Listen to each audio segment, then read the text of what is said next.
the Focusrite Sapphire range.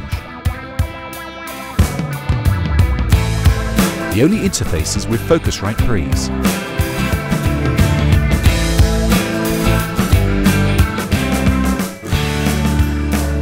Focusrite, the interface company. I'm here with Gary Boss at the Audio Technica stand to talk about the new 40 series microphones. So Gary, take us through them. Yeah, we're really excited. We actually have 4 new microphones in our line here at the AES show. The first one is going to be kind of familiar to some of you. It's based on our AT4047, and we put an MP at the end. What does that mean? Multi-pattern. So there were a lot of people who really like the sound of the 4047, but were looking for something that had a little more flexibility. So really, in basic terms, what we've done is we've added an Omni and a figure of 8 pattern to the standard 4047 microphone that everybody's kind of come to know and love. Excellent. So that one was kind of simple. Yep. Number 2 is kind of also based on an existing microphone. The model number is the AT4050ST. ST standing for stereo. Okay. And what we've done here is we've added a capsule, and they're fixed capsules. So we have a fixed cardioid capsule, and then we have a fixed figure of 8 above it, producing an MS signal, which we spit out as a raw MS, or we have 2 selectable internal matrix patterns, which we can go 127 or we can go 90. Okay, that's the angle, pickup angle. Correct, correct. And that's internally matrixed, or again, you can just spit it out as a true mid-side output. Fantastic. Okay. And then what we're really super proud of at this show is we have our first ribbon microphones. And we've introduced those into the 40 series line. We have the 4081, which is more of a traditional pencil style, and the 4080, which is more of a traditional side address kind of studio microphone. Thing that we're really, really excited about is the fact that these are all engineered, designed, manufactured, hand assembled in Japan. So this is a true 100% Audio Technica project.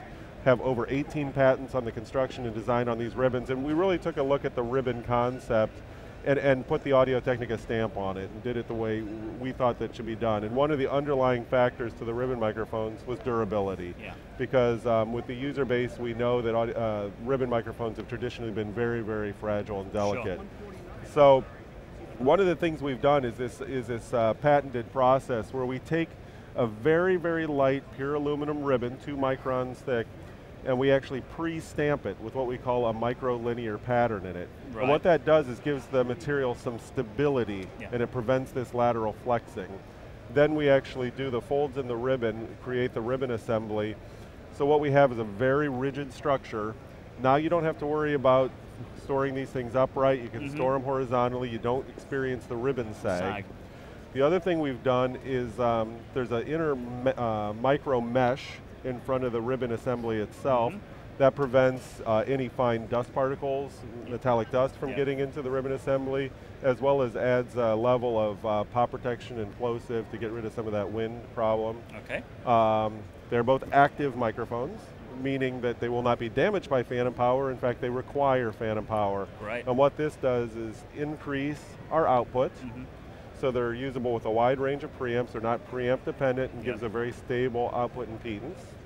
Another patented thing on this microphone is it's a dual ribbon design. So we actually put the 2 ribbon back to back with an internal airspace, and they work sympathetically.